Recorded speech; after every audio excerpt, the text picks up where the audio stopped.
Easy now,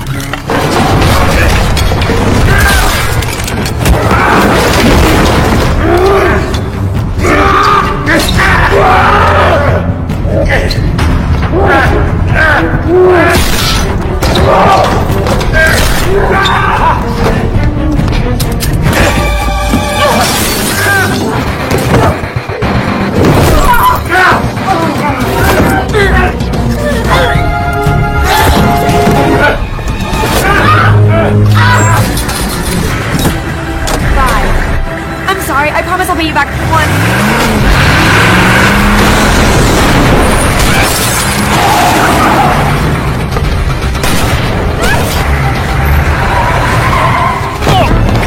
come on!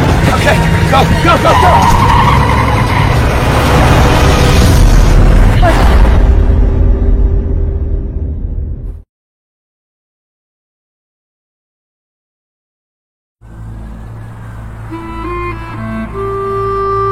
Patient's good to go.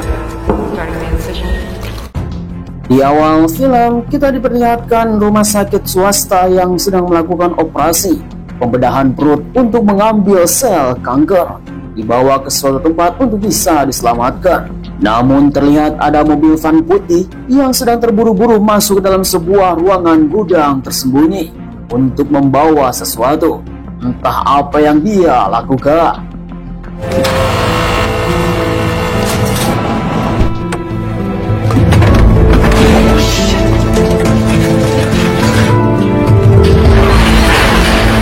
Kemudian, di sisi lain kita diperlihatkan seorang wanita cantik yang sedang melakukan video call bersama pacarnya. Dialah pemilik gudang tersebut yang bernama Lauren. Sekarang adalah hari ulang tahun Lauren yang akan terbang ke suatu tempat bertemu dengan sang pacar tercinta. Dialah yang bernama Jordan. Mereka berdua telah berhubungan sejak lama dan sudah mempunyai sebuah pekerjaan yang bagus. Alhasil, mereka pun mempunyai sebuah niat untuk menikah. Lauren yang sedang bersiap-siap untuk menuju gudang, dia akan membuka gudangnya dengan bayaran yang sangat mahal. Tiba-tiba saja seseorang misterius langsung lewat.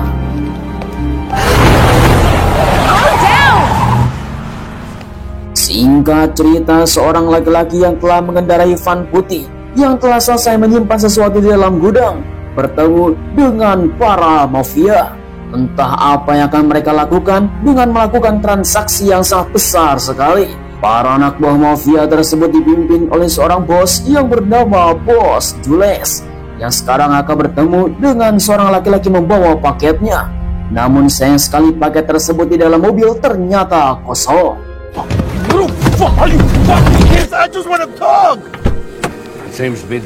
Singkat cerita, akhirnya Bos Jules pun langsung turun tangan untuk mengatakan di manakah paket tersebut sesuai dengan perjanjian.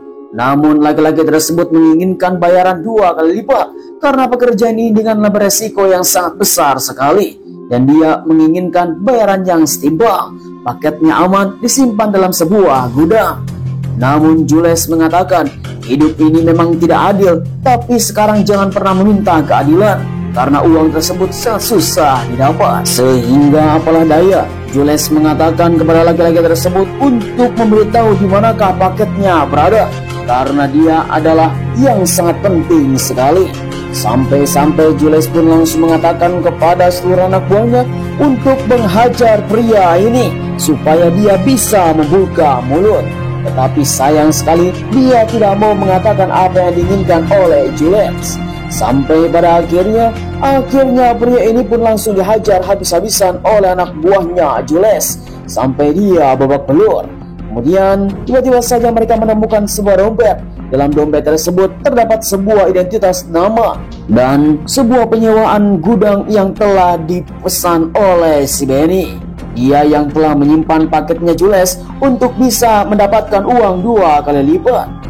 Namun sangat disayangkan, semuanya telah terbongkar. Paket tersebut telah diketahui oleh Jules di manakah paketnya yang diinginkan berada.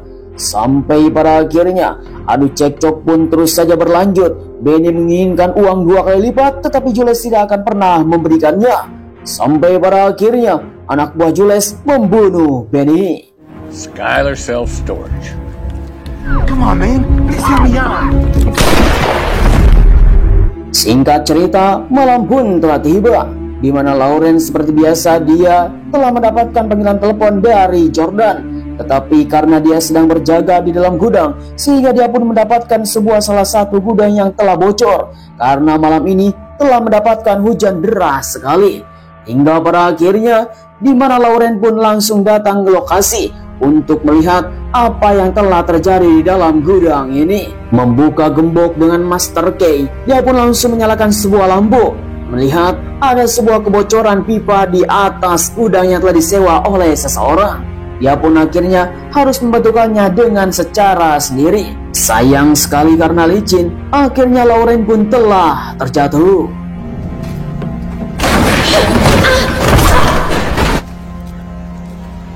Shit!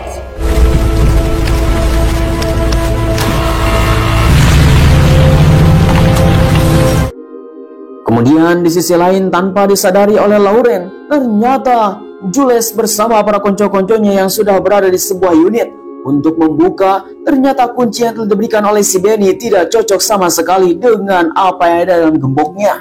Sehingga Jules pun langsung datang ke resepsionis untuk meminta bantuan dan membukanya secara paksa. Hi. I'm sorry for the wait. How can I help you? It's a little embarrassing, really. I picked up the wrong set.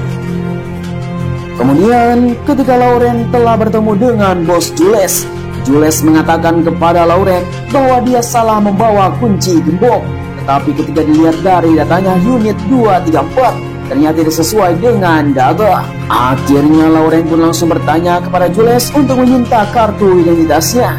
Tetapi Jules terus saja bersikeras karena ini sangatlah mendesak, harus mengambil sesuatu dalam gudang tersebut. Sampai pada akhirnya, karena inilah prosedur keamanan, dan Lawrence pun mengusir Jules. You gotta be fucking kidding me. And this is starting to piss me off. Policy. Time for this. I want you to leave. Now. Have a good evening.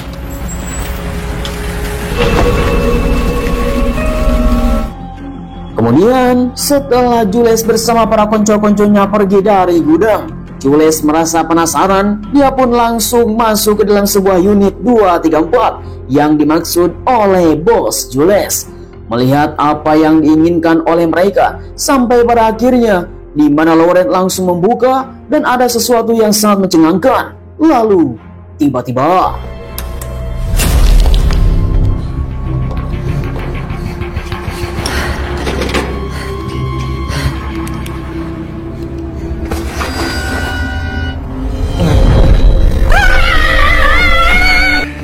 Where am I? Who are you? sungguh tanpa diduga, laki-laki brewok dengan tanpa busana, dia yang sedang kesakitan bernama Clayton, mengatakan kepada Lawrence apa yang telah terjadi, di manakah dia berada. Ternyata si Clayton baru saja selesai dioperasi, dibawa oleh Benny ke tempat ini. Mungkin saja organnya sekarang sedang dijual. Look at this. What? Kidney, spleen. I have no fucking clue. I'm calling the police. What? Wait, Lori! Dengan seketika, di mana Lawrence pun langsung datang ke ruangan resepsionis untuk meminta bantuan kepada polisi. Tetapi dia malah melihat ada seseorang yang telah mengontar-ngontar dan tertangkap oleh CCTV. Diduga mereka telah memadamkan listrik dan memadamkan telepon, sehingga Lawrence sekarang tidak bisa berbuat apa-apa. We gotta move. Talk to me. But he's not alone.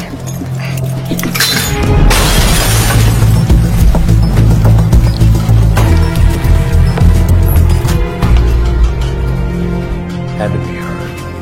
I just got out of surgery. Can't be far. Go. Sungguh tanpa diduga, ternyata itu adalah bos Jules bersama para konco-konconya yang menginginkan Clayton untuk dibawa ke suatu tempat. Akhirnya mereka pun terus saja menyusur dari gudang demi gudang, dari unit demi unit, untuk bisa menemukan di manakah Clayton berada. Namun sayang sekali, Clayton yang sekarang sudah dibawa oleh Jules ke suatu tempat dan dia telah disembunyikannya. Lalu tiba-tiba sungguh sangat disayangkan di mana Lauren telah ditangkap oleh salah satu konco-konconya Jules. Dibawa langsung ke hadapan Jules untuk bisa meminta sebuah keterangan. Di mana bos Jules langsung menanyakan kepada Lauren, di manakah pria tersebut? Karena Lauren tidak mengetahui apa yang telah terjadi dalam sebuah kasus. Karena mereka harus menemukan pria itu. Tapi tiba-tiba saja di mana Lauren telah melawan. Where is he?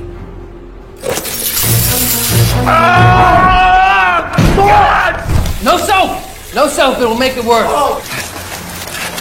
Don't you fucking move! Sungguh tanpa diduga, mereka pun langsung berburu Lauren bersama Clayton untuk bisa mendapatkan apa yang telah terjadi dan mengamankan situasi. Semua orang pun langsung menyisir lorong demi lorong dan tiba-tiba saja Clayton menyerah.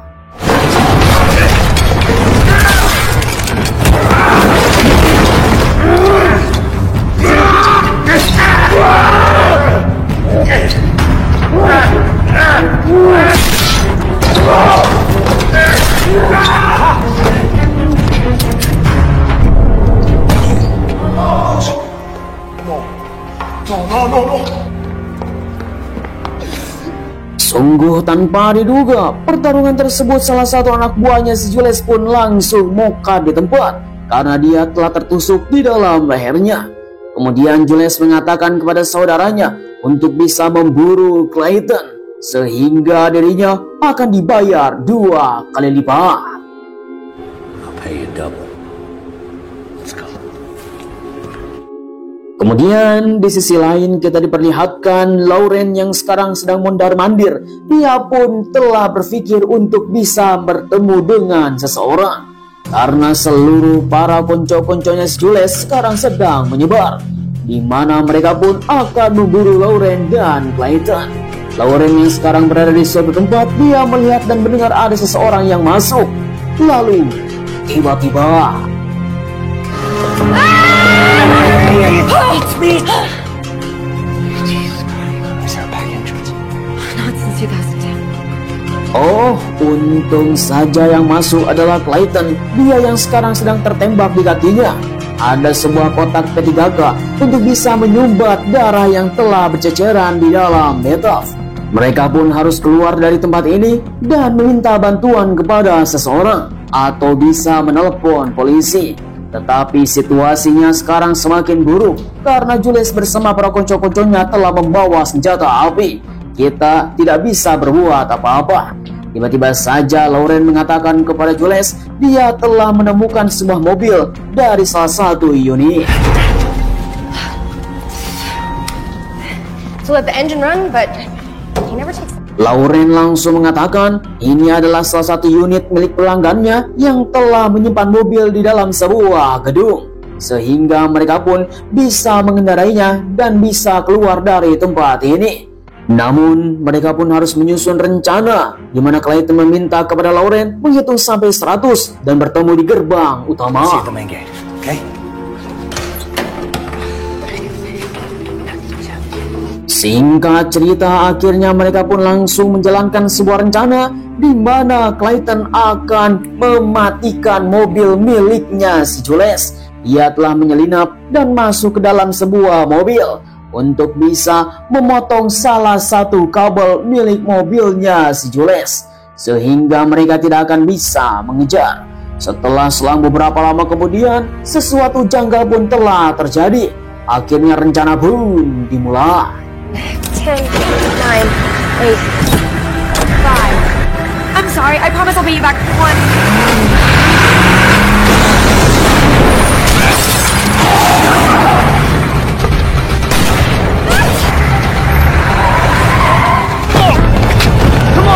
Okay, go, go, go, go!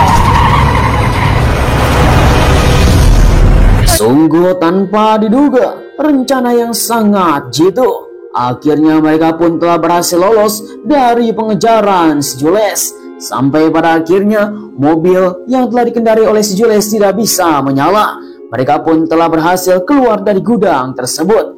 Dan mereka pun langsung sangatlah bersenang-senang untuk bisa selamat dan menyelamatkan nyawa masing-masing. Tengah-tengah perjalanan yang sangat panjang, di mana mereka belum bisa menemukan seseorang untuk bisa meminta bantuan ataupun menghubungi polisi. Namun tiba-tiba saja Lauren langsung melihat dari kejauhan ada mobil polisi yang sedang berpatroli. Tanpa basa-basi langsung meminta bantuan. Guys, they're after us. They broke into my friends. Wait, listen, the bad guys are back at the store. Sungguh sangat disayangkan karena melihat ada lubang peluru di dalam kaca mobil, sehingga polisi pun langsung menyuruhnya untuk menunduk dan meminta bantuan kepada beberapa unit. Lalu tiba-tiba I need assistance on...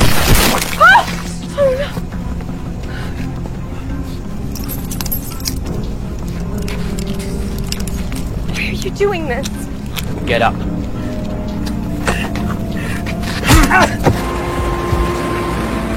Oh, you little... Ya, memang sangat sial sekali, di mana anak buahnya si Jules yang telah menyusul pakai motor, sehingga mereka pun telah tertangkap kembali, di mana si Clayton sekarang dalam keadaan terpingsan.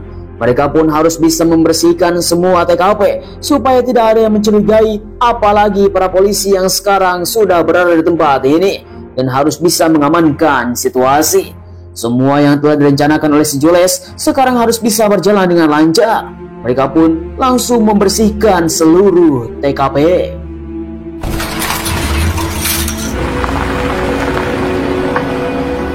Selang beberapa lama kemudian, akhirnya Clayton pun langsung dibaringkan kembali di ranjang operasi untuk dilakukan sesuatu oleh mereka. Sedangkan di mana Lauren, dia telah dikurung dalam suatu tempat unit yang tidak dikunci. Kemudian di sisi lain kita diperlihatkan bahwa si Jules yang sedang nongkrong di bangku resepsionis, dia mendengar suara dari luar ada seseorang yang telah masuk. Ternyata itu adalah si Jordan yang ingin memastikan apakah Lauren baik-baik saja. Lori? Lori! Lori! I help you. Detective Parks. Lori's walking the perimeter with my... Setelah berteriak kemana-mana, tiba-tiba saja anak buahnya si Jules pun langsung menyaut.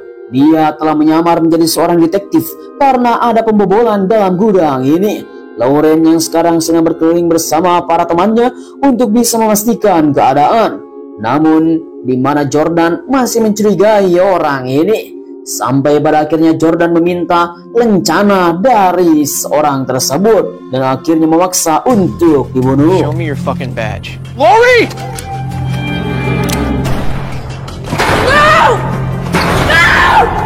Sungguh tanpa diduga apa yang telah terjadi.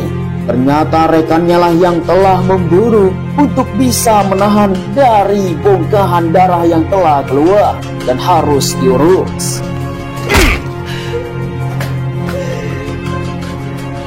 Namun, di sisi lain kita melihat bahwa Lauren mengira dari tembakan tersebut bahwa Jordan telah mati. Di sisi lain juga kita diperlihatkan bahwa Clayton yang sekarang sudah diborgol. Dia langsung diinterogasi oleh si Jules. Ternyata Jules bersama para konco-konconya bukan menginginkan organ dalam yang diinginkan oleh Clayton. Tetapi Clayton adalah seseorang yang telah membunuh anaknya si Jules beberapa tahun yang lalu. Sehingga Clayton adalah orang yang telah diburu oleh si Jules. Mereka pun mempunyai sebuah dendam kusumat masing-masing.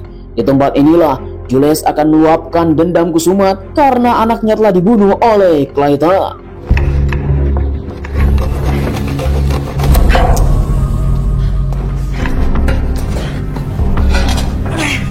Tanpa disadari oleh semua orang, di mana Lauren telah melarikan diri dan dia ada di dalam atap. Tapi Jules yang telah memperlihatkan foto anaknya selama bertahun-tahun, dari mulai bayi sampai anak-anak, bahkan sampai dewasa, di mana susah payah telah membesarkan oleh seorang anak.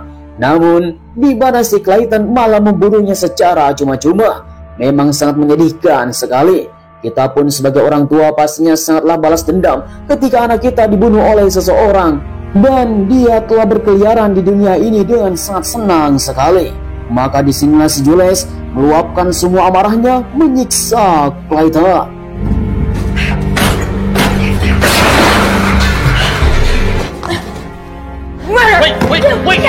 Wait!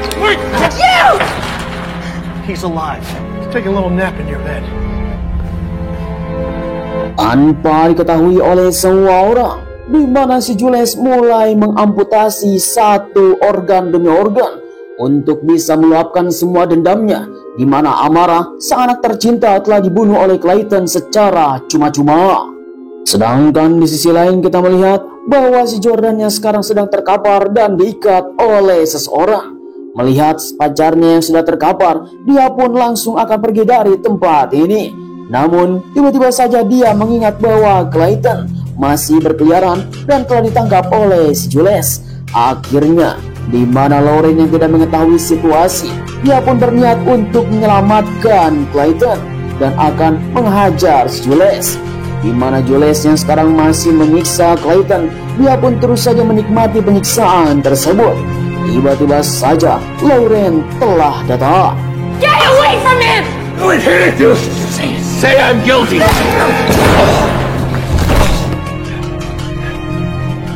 Sulit dipercaya karena Lauren telah membebaskan Clayton.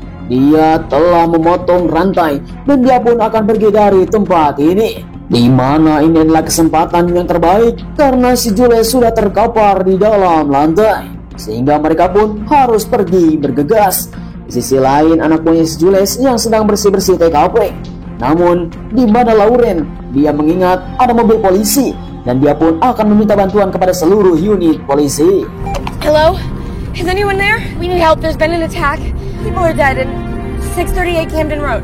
Hurry! Ma'am?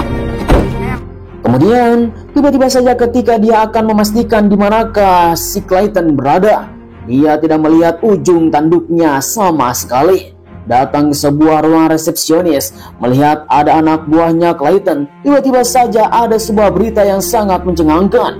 Seseorang yang bernama Benny telah membawa dari rumah sakit narapidana yang bernama Philip Travis. Ternyata si Clayton adalah seorang narapidana yang telah membunuh beberapa orang, menjadi pembunuh berantai. Disinilah Lauren telah mengerti keadaannya. Why did you have to bring me here? Stay the fuck back. I mean it.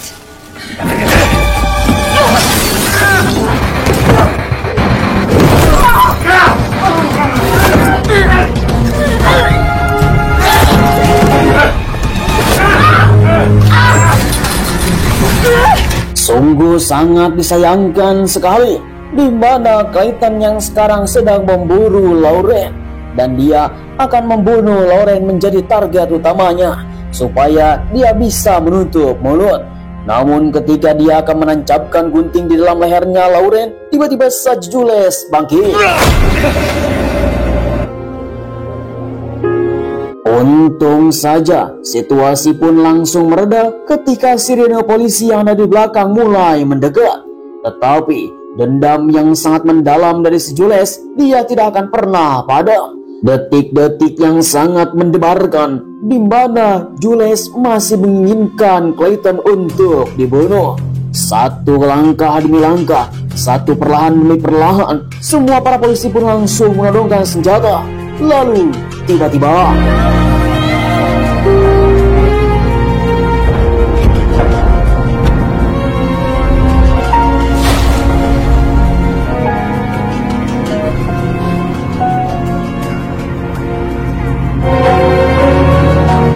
ya, untung saja Jordan dan Lauren telah selamat dari insiden yang sangat mematikan.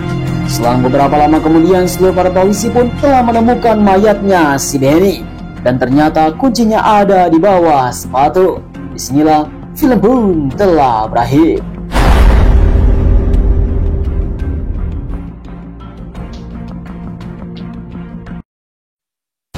Bagaimana kawan-kawan semuanya film yang satu ini? Silahkan tulis di kolom komentar. Satu orang yang telah membuat kesepakatan bersama para mafia Tetapi sayang sekali dia mempunyai sifat tamak dan dia menginginkan bayaran yang sangat lebih. Namun memang itu tidak baik, tetapi apalah daya, semua orang pastinya membutuhkan uang yang sangat banyak.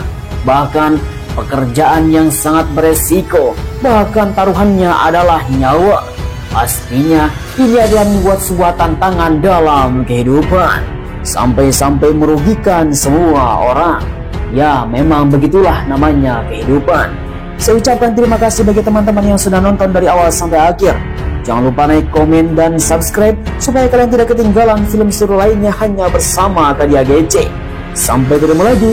Terima kasih. Bye-bye.